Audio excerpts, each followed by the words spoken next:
여기는 히스처치의 선교 방송실입니다. 히스처치는 성령님이 주도하시는 사역을 통해 로스앤젤레스에서 땅끝까지 예수님을 증거함으로 주님의 다시 오심을 준비하는 예배와 말씀의 공동체입니다. 많은 은혜를 받으시기 바랍니다.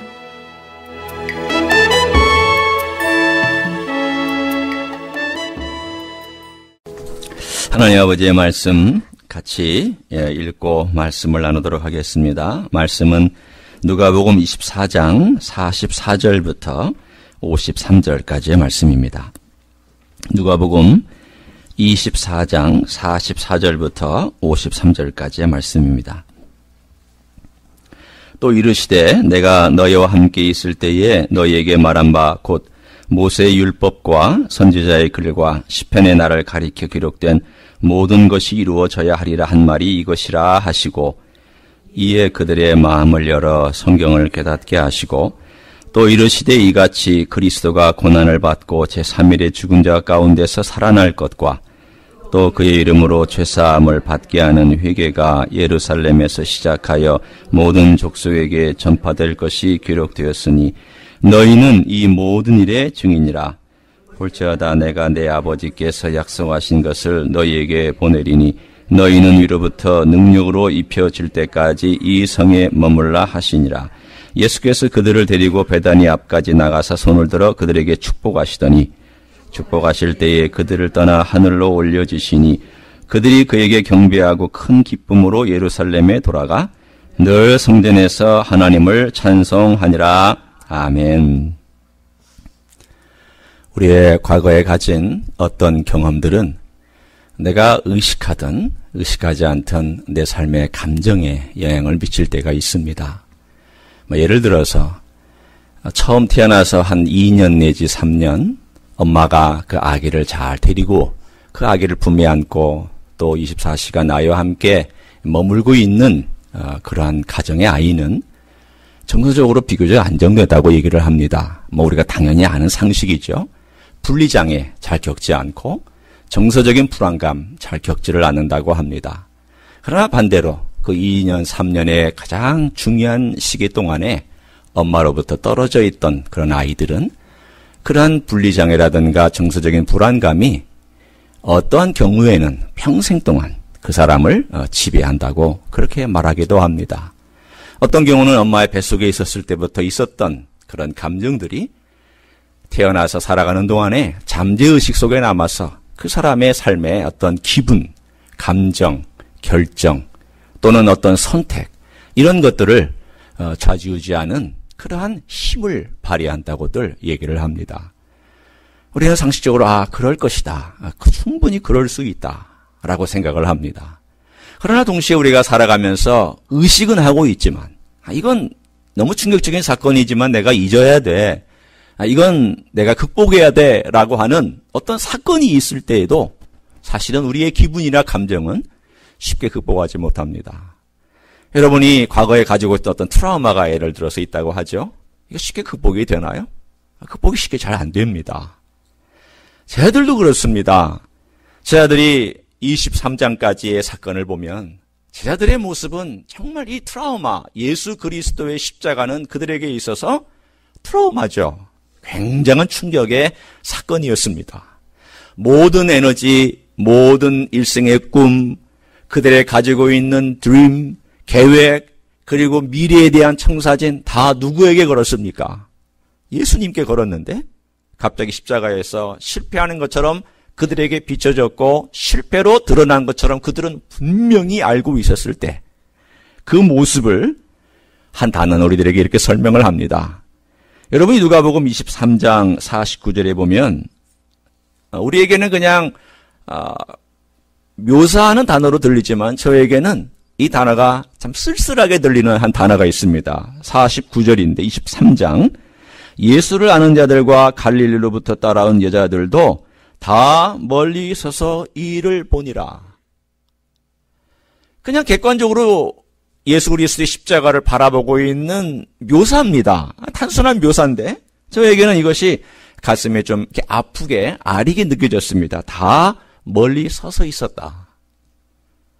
그렇게 가까이 있었던 사람들도 죽은 예수 그리스도의 시체에게는 다 멀리 서서 지켜봐야만 했고, 다 멀리 실망했고, 다 멀리 서서 좌절했고, 다 멀리 서서 절망했고, 다 멀리 서서 내 꿈도 깨졌다라고 그들은 그렇게 있었습니다.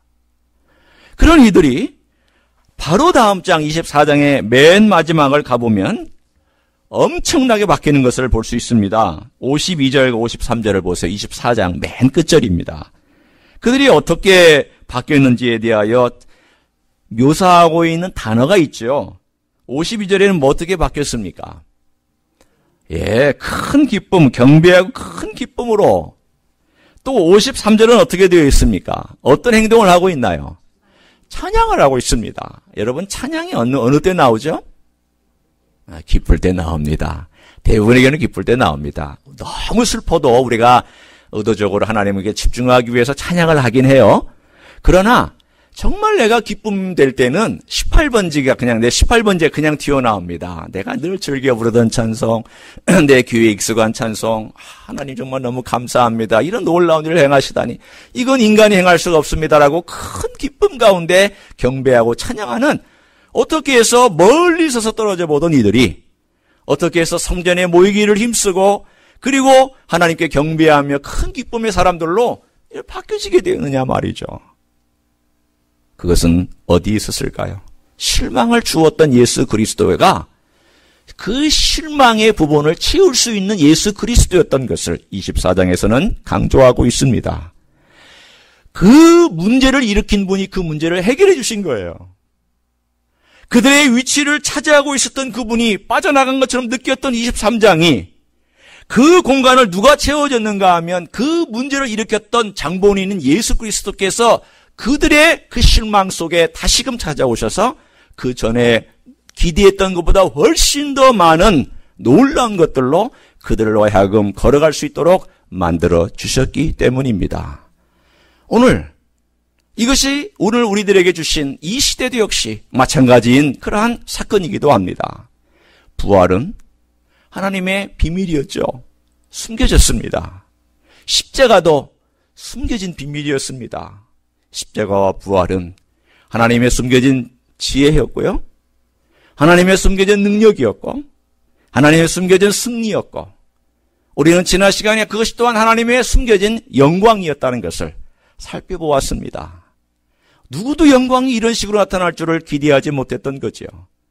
그러나 오늘 우리가 읽었던 44절부터 주로 49절까지의 그 사건을 통해서 십자가와 부활은 새로운 프로그램을 하나님께서 운영해 가시는 놀라운 현재와 미래를 바라보면서 나아가는 새로운 프로그램임을 우리들에게 말씀해 주고 있습니다. 이 프로그램에 중요한 세 가지가 있는데 첫 번째가 말씀이고 두 번째가 예수 그리스도고 세 번째가 성령입니다. 오늘 저는 이 세 가지를 간단하게 여러분과 함께 살펴보려고 합니다. 먼저 여러분 44절과 45절을 보세요. 주님께서 제자들에게 뭘 하고 계시냐면 부활의 몸을 보여주시는 데 머물지 아니하시고 그들에게 모세의 율법과 선지자의 글과 시편의 나를 가리켜 기록된 모든 것이 이루어져야 한 말씀을 다시 한번 기억나게 만들어 주시고 있음을 오늘 본문에 뭐라고 묘사했느냐. 45절에 그들의 마음을 열어 성경을 깨닫게 하시고 라고 되어 있습니다. 제가 질문 하나 합니다. 마음을 열었습니까? 마음을 열어줬습니까? 열어줬죠. 여러분, 하나님의 계시는 주님이 열어주셔야 됩니다. 계시를 깨닫는 것도 주님께서 해주셔야 됩니다. 계시도 주님이 주시는 것이지만 계시를 깨닫게 하시는 것도 주님이 해주시는 일입니다. 우리는 그 계시를 하나님 주신다는 것은 분명히 아는데 이 계시를 깨닫게 해주시는 것을 우리가 흔히 말하기를 조명이라고 얘기를 해요. 조명. 비춘다, 비춰준다라는 그 조명이라는 단어를 사용하는데 이것도 역시 주님께서 하시는 일이요. 성령께서 하시는 일입니다. 우리가 많은 경우에 내가 말씀을 읽으면 깨닫지, 내가 말씀을 많이 공부하면 이해하지, 내가 말씀을 많이 묵상하면 깨닫지. 아닙니다. 오해하지 마세요, 여러분. 내가 말씀을 묵상해도 이해하지 못할 수 있어요. 내가 말씀을 많이 메모라이즈를 하고 공부를 많이 해도 하나님의 뜻으로부터 멀어질 수 있어요. 만약에 그것이 맞다면 신학교에 다니는 신학생들이 제일 영성이 뛰어나야 되죠. 여러분 그럴까요? 모르겠습니다만은 저는 안 그렇더라고요. 제가 신학교에 가서 그 THM을 4년을 공부를 했는데 이 마스터 과정을 4년을 했는데 영성이 어떻게 된 줄 아세요? 점점 내려갔습니다. 처음 1년에 가서는요 너무 뜨거웠어요. 대학원에 가서 1년 동안 하나님 말씀을 배운다는 그 감동. 그래서 매 클래스가 너무너무 감동이었고 너무 기대가 됐어요. 두 번째 학교를 갔더니 조금 가라앉았습니다. 물론 이성을 차린 것인지는 모르지만 그리고 나중에 졸업할 때쯤에는 제가 어떻게 된 줄 압니까? 빨리 좀 졸업했으면 좋겠다. 너무 숙제가 많다. 너무 읽어야 될 게 많다. 내가 언제 이 과정을 탈피해서 좀 자유를 누릴 수 있을까? 마치 공부하고 있는 그 과정이 저에게는 무게처럼 느껴졌어요. 너무 무겁고 질질 끌려가는 느낌을 들었던 제 4년 동안의 그 마스터 과정에 저에게 있었는데 여러분 많이 알고 많이 묵상하고 많이 공부한 것이 꼭 하나님을 아는 건 아닙니다. 하나님을 아는 것은 하나님께서 문을 열어주셔야 돼요. 어디에 그런 본문이 있냐고요? 제가 정확하게 여러분에게 알려드립니다. 에베소서 1장을 한번 펼쳐보십시오. 자, 에베소서 우리가 1장을 펼쳐볼 텐데 1장 에베소 1장 17절입니다. 한 310쪽 정도 되겠죠? 에베소서 1장 17절. 이 구절은 우리가 이 계시와 그 다음에 조명에 관하여서 아주 명확한 본문이기 때문에 알고 계셔도 도움이 될 것 같아요. 우리 17절 한번 같이 읽어봅니다. 1장 17절입니다. 시작. 우리 주 예수 그리스도의 하나님 영광의 아버지께서 지혜와 계시의 영을 너희에게 주사 하나님을 알게 하시고. 오늘 여기에 이 사도 바울이 에베소 교인을 위하여 기도하는데 뭐라고 기도하냐면 우리 주 예수 그리스도 하나님 영광의 아버지께서 지혜와 계시의 영을 너희에게 주사 그랬습니다. 그러면 이거 기도니까 이거는 하나님의 은총을 간구하는 기도죠. 분명히 맞아요. 지혜와 계시의 영이 뭐냐는 거예요. 이걸 NIV는요 성령으로 번역을 했어요. 그러나 이건 성령이 아닙니다. 이거는 오히려 뭐라고 번역하는 게 옳으냐면 개역이 옳은 게 아니라 지난번에 우리가 읽었던 개역판? 이거 나오기 전에 개역판이 오히려 더 번역을 잘한 것입니다. 뭐라고 번역되어 있냐면 지혜와 계시에 뭐라고 되어 있습니까? 정신이라고 되어 있습니다. 오히려 이것이 더 옳은 번역입니다. 뭐냐면 물론 저는 이 번역을 이해합니다. 개역개정의 번역을 이해합니다. 왜냐하면 푸뉴마라는 단어를 썼기 때문이에요. 그러나 이것은 관사가 붙은 푸뉴마가 아니고 우리 인간의 영의 세계라든가 마음이라든가 정신을 다루고 있는 걸 말하고 있어요. 이게 무슨 뜻일까요? 다른 것이 아니라 하나님의 계시를 이해할 수 있는 우리의 마음의 문을 열어주시기를 위하여서 하나님께서 우리로 하여금 조명해 주시기를 위하여서 기도하고 있는 내용이에요. 뭐라고 기도하고 있는 내용이 제가 한번 바꿔서 이렇게 합니다. 하나님, 우리 주 예수 그리스도 하나님, 영광의 아버지께서 너희들의 말씀을 하나님의 계시를 이해할 수 있는 눈을 열어주시고 영혼의 눈을 열어주셔서 하나님을 깨닫게 하고 하나님을 경험하게 해주시기를 내가 간절히 간구한다. 그 말은 무엇이냐면 우리가 하나님을 이해하고 하나님을 깨닫고 말씀을 깨달아서 하나님을 경험할 수 있는 그 길은 내가 하는 것이 아니라 누가 하신다? 하나님이 하신다는 거예요. 그렇기 때문에 이거는 은총의 차원이지 내 노력의 차원이 아니다라는 것을 성경은 분명히 말씀합니다. 여러분 노력하셔야 됩니다. 노력하지 말라는 뜻은 아닙니다. 노력 이전에 겸손함으로 하나님의 은총을 간구하고 겸손함으로 기대한 다음 노력하시라는 뜻이에요. 내 노력을 가지고 집어넣은 다음에 내가 이만큼 애썼으니 내가 이만큼 수고했으니 하나님이 이렇게 주시는 것이 마땅하다 그런 자세가 아니라 하나님 저는 받을 자격이 없지만 저는 이해할 수 없지만 주님께서 열어주시기를 원합니다 라고 하는 겸손한 자세입니다. 마치 뭐와 같은지 아세요? 여러분 우리 교회에 들어오는 문을 보시면 안에서는 열 수 있고요 바깥에서는 못 열어요. 그렇죠? 여러분 아무리 바깥에서 열으라고 해도 이걸 반대로 생각하시면 돼요. 바깥에서는 열 수 있는데 안에서는 못 여는 그런 문과 같아요. 성령께서 우리의 영, 우리의 정신에 하나님의 말씀과 계시를 깨달을 수 있도록 뒤에서 이렇게 열어주셔야만 문이 열려서 그것을 깨달을 수가 있어요. 안에서는 아무리 열라고 해도 열 수가 없어요. 우리는 갇힌 사람들입니다. 우리는 정말 어리석은 사람들입니다. 말씀 더디 이해하는 사람들입니다. 제 아들 보세요. 24장에 주님 계속 강조하시잖아요. 나타나셔서 또 말씀해 주시고 나타내서 만져봐라. 내가 먹는 거 봐라. 그래도 또 놀라서 못 믿으니까 그러면 내가 너희들에게 설명해 주겠다라고 하면서 창세기부터 쭉 주님께서 시편까지 또 그 모든 역사에 나를 위하여 기록된 이 내용들을 봐라. 이게 나다. 나를 위하여 기록된 것이고 나를 지목하여 기록된 것이라고 주님께서 말씀을 통하여 계속 조명해 주시자 그들이 드디어 그 말씀의 의미를 깨닫고 확증하게 되었습니다. 여러분, 주님께서도 제자들에게 있어서 확증할 때에 하나님의 말씀을 가지고 확증을 시켜주셨습니다. 그렇다면 우리에게는 더더군다나 더 그렇지 않겠습니까? 제자들은 예수님의 부활의 몸을 보기라도 했지만 우리는 주님의 부활의 몸을 본 것도 아닌데 우리가 어떻게 땅에 살아가면서 하나님의 말씀으로 살아갈 수 있느냐? 다른 거 없습니다. 하나님의 말씀이 내 안에 들어와서 내 영혼을 깨우쳐 주시도록 문을 열어주도록 바깥에 열쇠고리가 있고 바깥에 문은 비밀이 있을 때 성령께서 그것을 열어주셔서 그 안으로 들어가 성령이 나로 하여금 같이 깨달음을 주시는 놀라운 지혜와 계시의 그 영이 될 수 있도록 만들어주시는 놀라운 역사할 수 있도록 간절히 구하는 자에게 그 문은 열릴 줄로 믿습니다.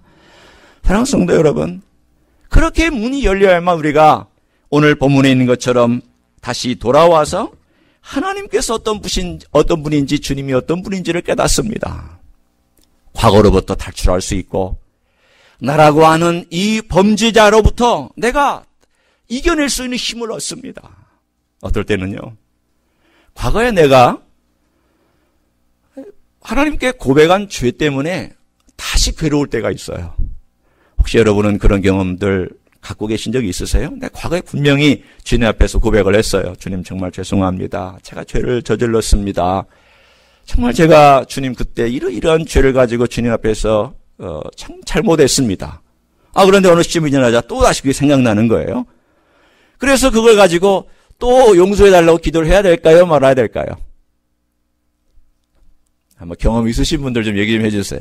또 기도를 해야 될까요? 말아야 될까요? 예, 오늘 제가 같이 여러분에게 말씀을 나누려고 합니다. 우리의 삶에는요, 이 guilt와 guilty feeling이 있습니다.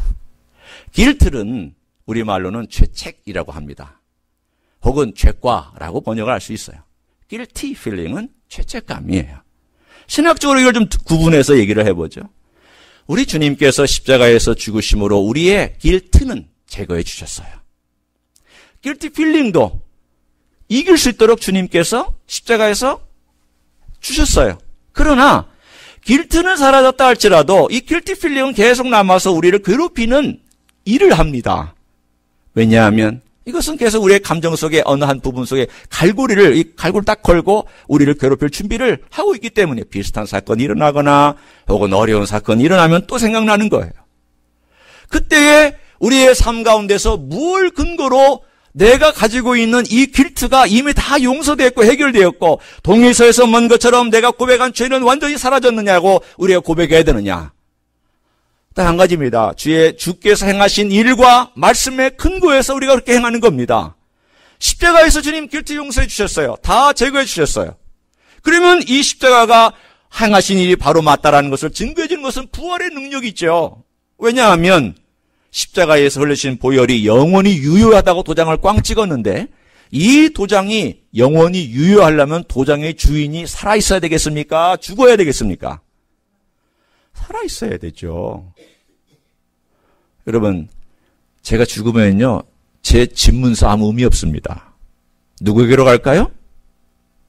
다른 사람에게로 갑니다. 내가 사인한 체크북, 열심히 제가 체크로 사인합니다. 내가 죽으면 이 사인하는 거 의미 있을까요? 없을까요? 없습니다. 살아있는 동안에 내 사인한 것이 의미가 있는 거죠. 예수 그리스도께서 십자가에 쓰러신 보혈이 비록 단번에 죽으심으로 우리의 모든 것을 용서해 주셨지만 그것이 영원히 효력이 있고 유효하려면 어떻게 되어야 되겠습니까? 그 보혈로 도장을 찍으시고 사인을 하신 분이 살아 계셔야만 그것이 영원히 유효할 것입니다. 예수 그리스도의 부활은 그래서 필요했습니다. 내가 십자가에서 너희를 위해서 용서했다고 도장을 찍은, 사인을 한, 영원히 용서했다고 한 이것은 영원히 유효하다. 왜냐하면 내가 부활로서 너희 이 모든 보혈이 여전히 유효하다고 너희들에게 보장한다. 그렇다면 내가 한번 용서받은 이 모든 용서된 것은 지금 다시 용서받을 필요 없어요. 고백할 필요는 없어요. 내가 이 guilty feeling을 어떻게 고백하면 되냐면, 주님, 제가 그때 지은 죄 때문에 이 guilty feeling이 저를 괴롭히고 있습니다. 주님께서 이미 용서해 주신 그 죄 때문에 제가 guilty feeling을 느끼고 있는 것, 이거 쉽게 해결이 안 되는 줄 압니다. 주님 십자가에서 이미 용서해 주셨고 이미 나의 모든 guilt를 제거해 주셨는데 내가 이 guilty feeling으로부터 자유해질 수 있도록 주님 저를 도와주시기를 원합니다. 능력을 주시기를 원합니다. 자유함을 주시기를 원합니다라고 기도하는 것이 맞습니다. 여러분, 한번 지워진 guilt를 하나님께서 다시 끄집어내서 다시 여러분에게 내놓지 않으세요. 하나님은 인생이 아니시잖아요. 우리 인생들은요, 다시 끄집어냅니다. 특별히 부부 생활 가운데서 내 아내는요, 잘 끄집어냅니다. 용서했다고 얘기해놓고 10년 전 당신 그때 이렇게 했지. 이렇게 하면서 또 끄집어내요. 너무 기억력이 좋아요. 저는 다 잊어버렸는데, 그래서 가만히 생각해보면요, 여자분들은 여기다가 새기는 게 아니라 여기다가 새겨놔서 그런 것 같아요. 그때 섭섭한 것을 여기다 새겨놓고 또 기억하고, 물론 저는 알죠. 왜냐하면 용서했어요. 그러나 감정이 일어나는 거예요. 비슷한 사건이 일어날 때 그런 감정이 일어나서 섭섭함과 아픔이 일어나는 거죠. 주님은 우리의 삶 가운데서 한번 용서한 거 다 잊으시고요. 우리로 하여금 guilty feeling에 붙잡혀 사는 거 다 자유하기를 원하시는데 그게 어디 있냐? 말씀의 근거에 살아가는 거예요. 고린도전서 5장 17절을 분명히 이렇게 말씀하지 않아요? 그러므로 그리스도 예수 안에 있는 자에, 그리스도 예수 안에 있으면 새로운 피조물이라. 이전 것은 지나갔으니 보라, 새 것이 되었도다. 새 것이 되었도다. 그렇기 때문에 우리의 삶은 새로운 프로그램, 새로운 나라, 새로운 땅에서 과거가 나의 발목을 붙잡지 못하도록 하는 것을 늘 말씀으로 고백하고, 주님이 나를 용서해 주시고 주님이 나와 함께 하신다는 사실을 제가 느끼고 경험하며 과거의 그 guilty feeling이 저를 붙잡지 않기를 원합니다. 여러분, 새로운 시대에 살고 있는 것이죠. 그 새로운 시대에 살고 있는 그 말씀이 붙잡아주는데 그 말씀의 핵심이 뭐냐면 오늘 두 번째, 그리스도라는 것을 오늘 본문은 또다시 강조합니다. 46절과 47절을 보세요.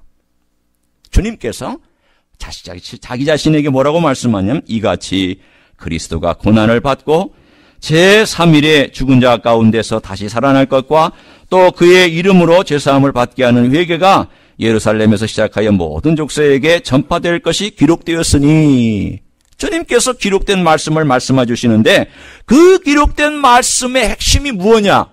예수 그리스도 그분의 십자가의 죽으심과 부활과 그리고 이로 말미암은 죄사함의 회개가 퍼져 나가야 할 것이라고 분명히 주님께서는 가르쳐 주시고 있습니다.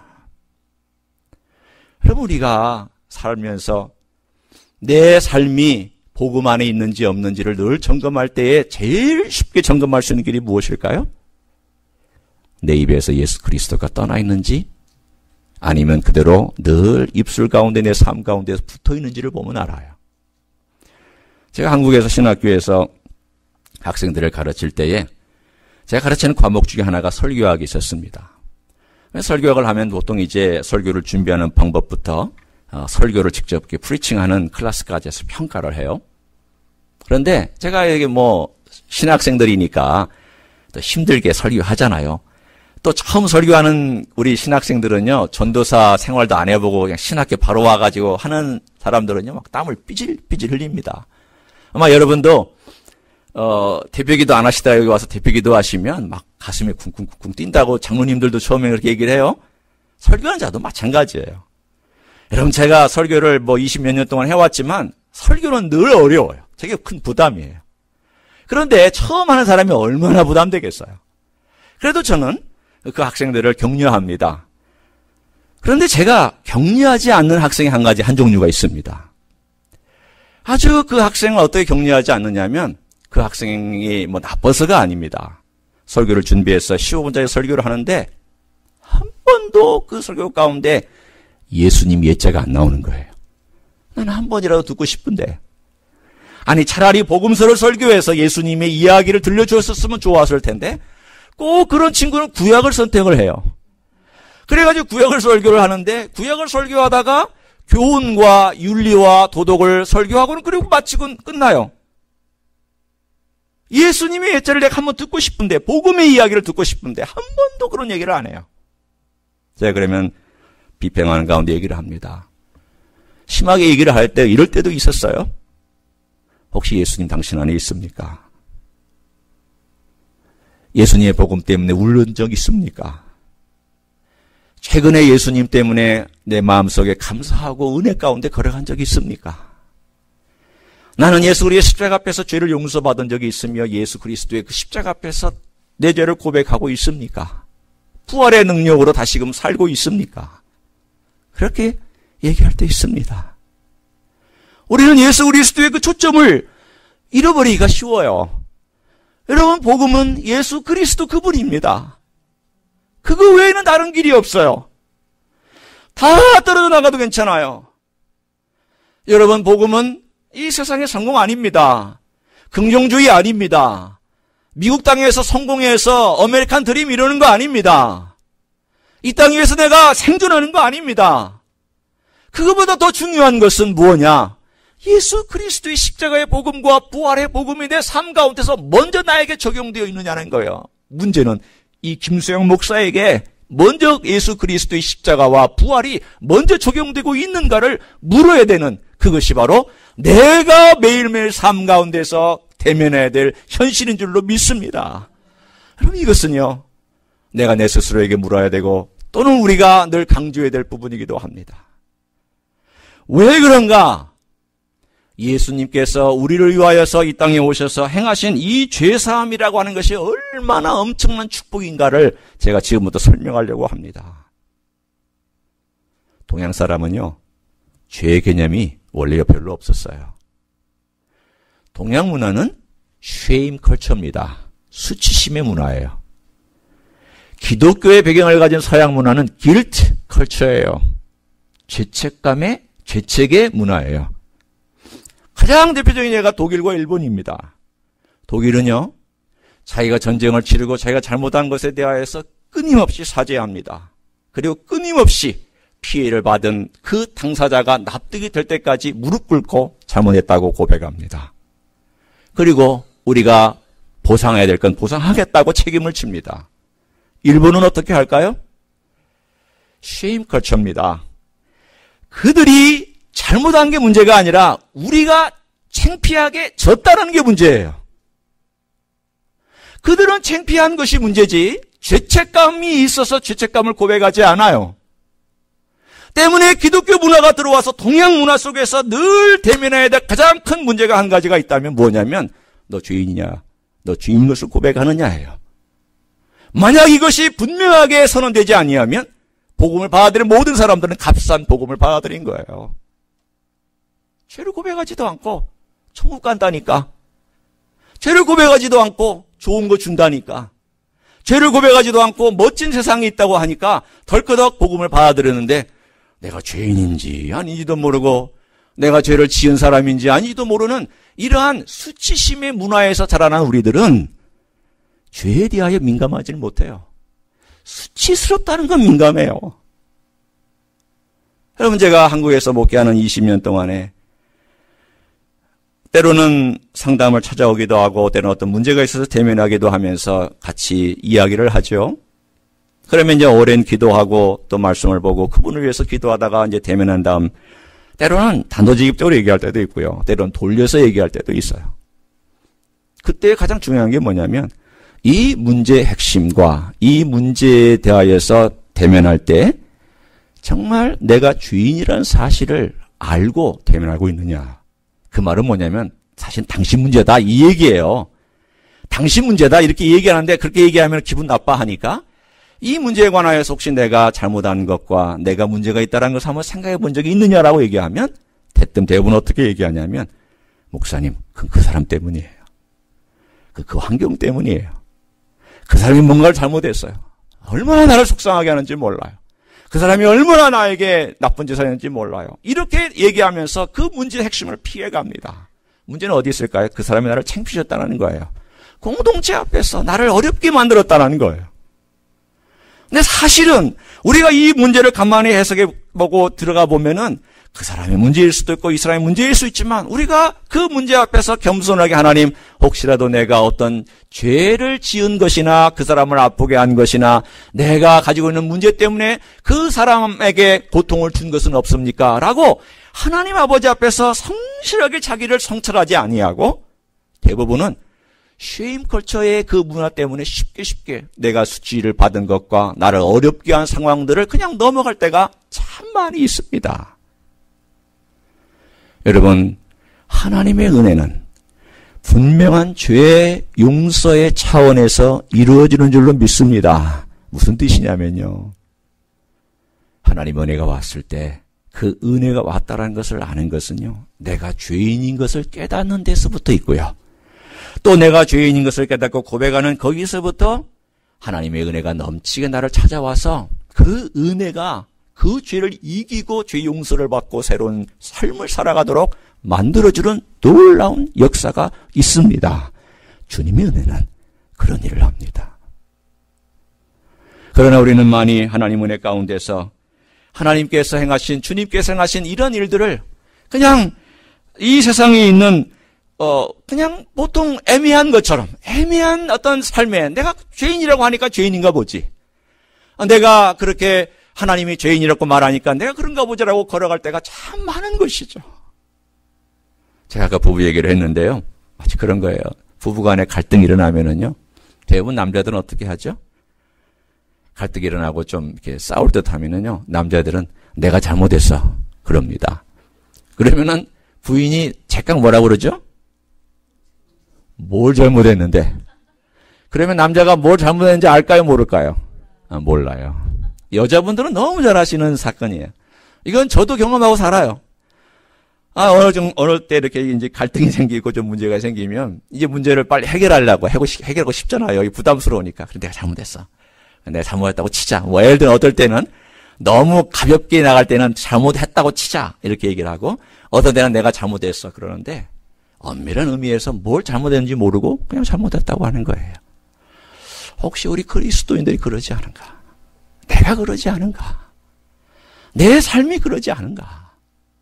여러분 오늘 본문에 뭐라고 되어 있는가 하면 그리스도가 고난을 받고 제3일에 죽은 자 가운데 살아날 것과 이건 분명히 주님께서 우리를 위해서는 은혜요.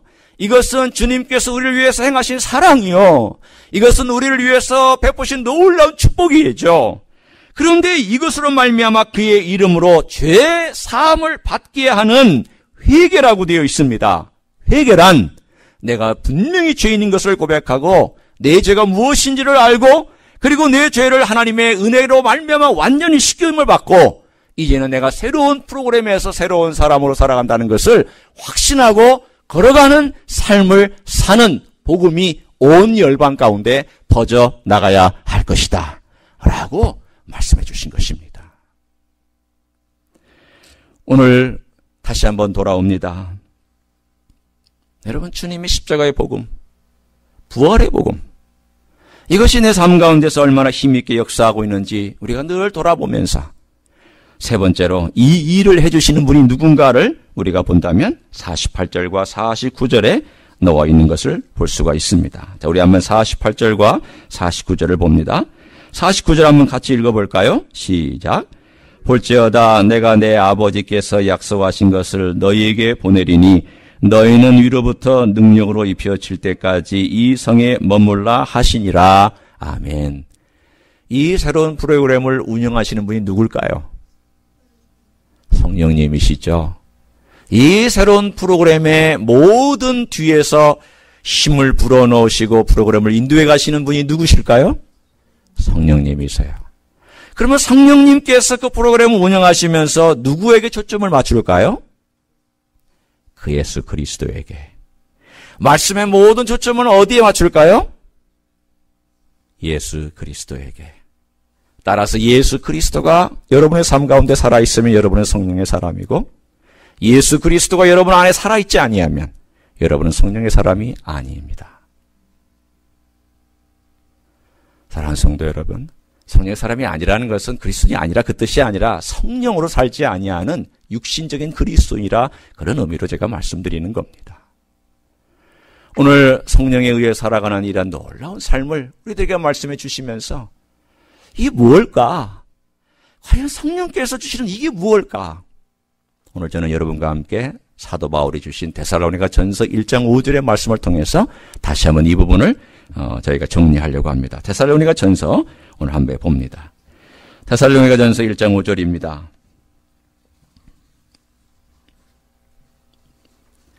데살로니가 전서 1장 5절 328쪽 정도 되죠?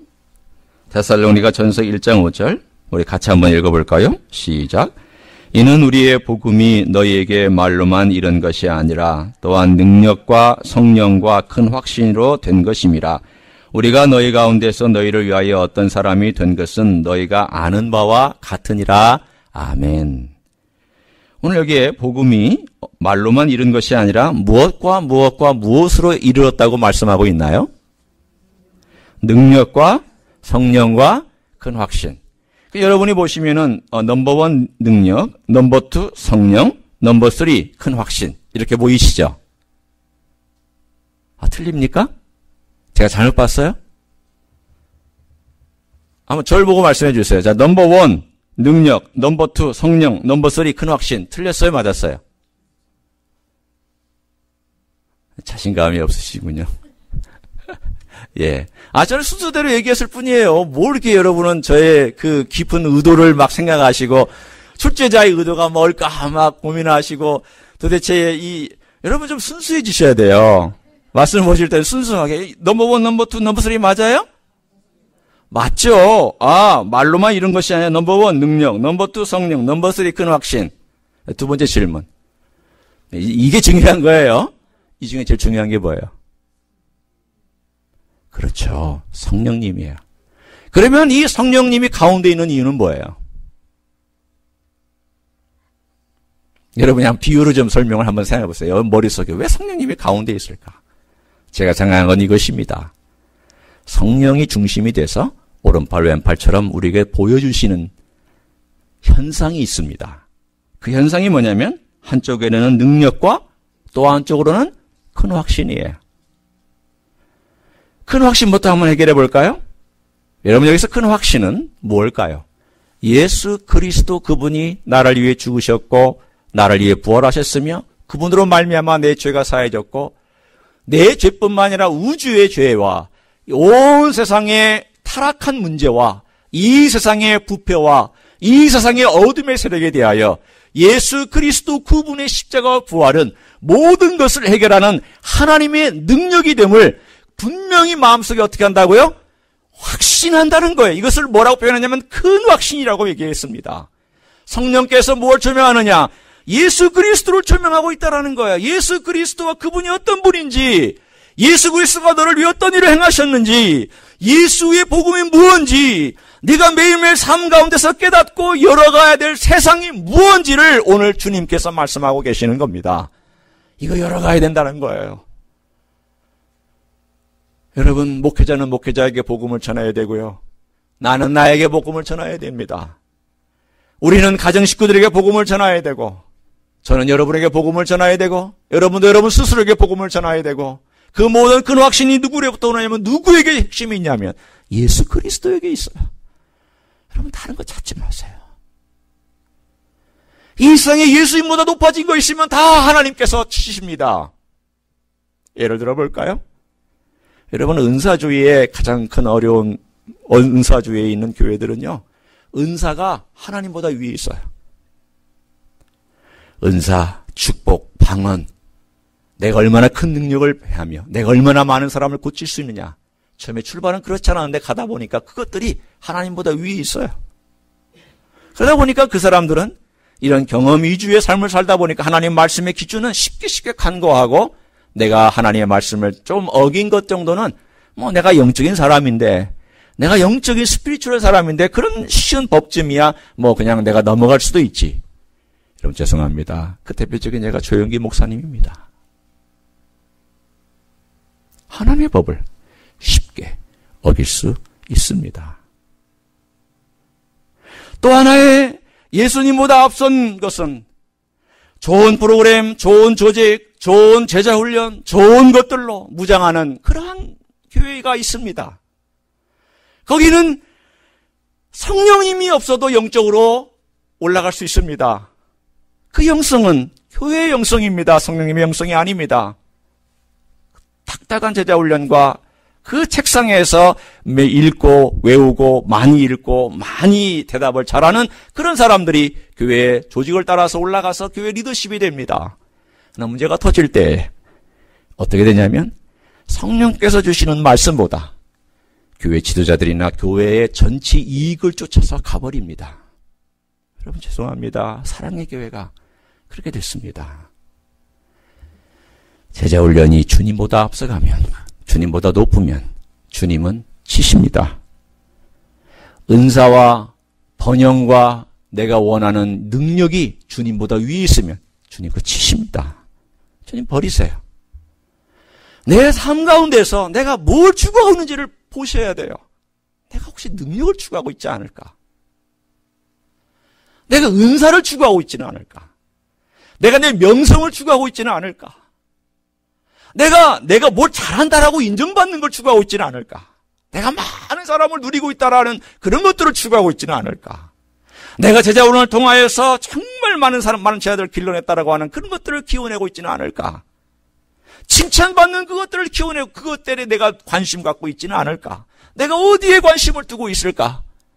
한번 따져보시고 오늘 본문에 있는 것처럼 과연 그리스도가 내 삶 가운데서 살아서 역사하고 내가 그리스도 그분보다 높아진 것은 다 제거할 마음의 각오를 가지고 주여 당신이 나의 모든 것 되십니다. 주님만이 나의 모든 것 되시기 때문에 주님에 앞서가는 것이 있다면 주님 저는 그 스탑하기를 원합니다. 여러분 그거 스탑하지 아니하면 그것은 계속해서 나를 얽어맬 것입니다. 그거 언젠가 내가 주님 앞에서 철저하게 회개하지 아니하면 철저하게 그 문제 가지고 주님께 내놓지 아니하면 그 문제가 나를 결국은 붙잡고 쓰러뜨리게 될 것입니다. 이 삶은 그렇게 진행되어 왔습니다. 많은 사람들이 그렇게 왔는데 사도 바울의 고백을 들어보십시오. 내가 이 모든 것을 다 달려간 후에 주님께 버림받을까 심히 두려워하노라. 여러분 이것은요 그의 두려움은 조바심난 두려움이 아니에요. 뭘까요? 내가 너무 많은 일을 했기 때문에 혹시라도 내 영광을 위해서 내가 했을까 봐 염려가 된다. 내가 주님 앞에서 늘 나를 쳐서 복종시키고 주여 내가 복음에서 떠나지 않기를 원합니다. 내가 우리 주 예수 그리스도가 왕이시고 예수님이 복음의 중심인데 내가 조금만 시간 지나면 자꾸 이 곁길로 가려고 하는 나를 주여 불쌍히 여겨주십시오. 은혜에서 떠나지 않게 해주십시오. 은혜만이 제가 가야 될 길입니다. 여러분 말씀도 주님이 열어주셔야 됩니다. 성령님이 열어주셔야 되고요. 내가 복음에 집중하려는 것도 내가 주님 바라보면서 주님께 갈망할 때 주님이 그것을 붙잡아 주시고 이끌어 주시는 것이고요. 내가 이 땅 위에 가는 동안 능력을 힘입어서 걸어가는 것도 큰 확신을 갖는 것도 주님께서 성령님께서 역사해 주셔야만이 그 길이 열려집니다. 그래야만이 내가 걸어가는 거죠. 오늘 우리가 이 땅에 살아가는 동안 사람들은 이제 이민 사회에서 여러분 지켜보고 있습니다. 이제는요 우리가 콩으로 매주를 쓴다고 해도 안 믿는 시대예요. 그럼 어떻게 해야 될까요? 콩으로 매주 쓰는 것을 같이 와서 보게 해주셔야 돼요. 내가 직접 매주 쓰고 있다라고. 그래서 이 매주를 써서 매주를 만들고 이걸 가지고 이렇게 된장찌개도 하고 청국장도 한다라고 직접 보여주셔야 이제는 사람들이 그래 조금 뭔가 있는 것 같은데 이제는 그런 시대가 됐어요. 어쩔 수 없습니다. 여러분 살아내셔야 돼요. 저와 여러분이 살아내셔야 돼요. 이제는 말로는 안 됩니다. 이제는 그냥 말로 안 돼요. 살아내셔야 되는 거예요. 사람들이 봐야 진짜구나. 이제는 경험해야 아, 이 사람 말이 진짜구나. 아이, 혼자 말만 있는 사람이네. 아니에요. 이제는 정말 살아내셔야 돼요. 여러분, 우리가 걸어가야 될 길. 10명의 진정한 그리스도 중심의 사람이 있다면 100명의 그리스도 없는 교인들이 있는 교회보다도 얼마든지 주님은 놀라운 기적의 역사를 이루어 가실 줄로 믿습니다. 그런 여러분 되시기를 예수님의 이름으로 축원합니다. 기도하시겠습니다.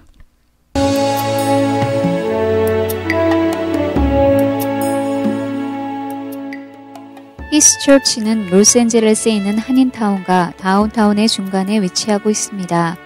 주일 아침 예배는 11시, 수요 예배는 저녁 7시 30분, 새벽 기도회는 매일 아침 5시 30분에 교회를 방문해 주시기 바랍니다. 오늘도 주께서 주시는 평강과 은혜 안에서 승리하시기를 주님의 이름으로 축복합니다.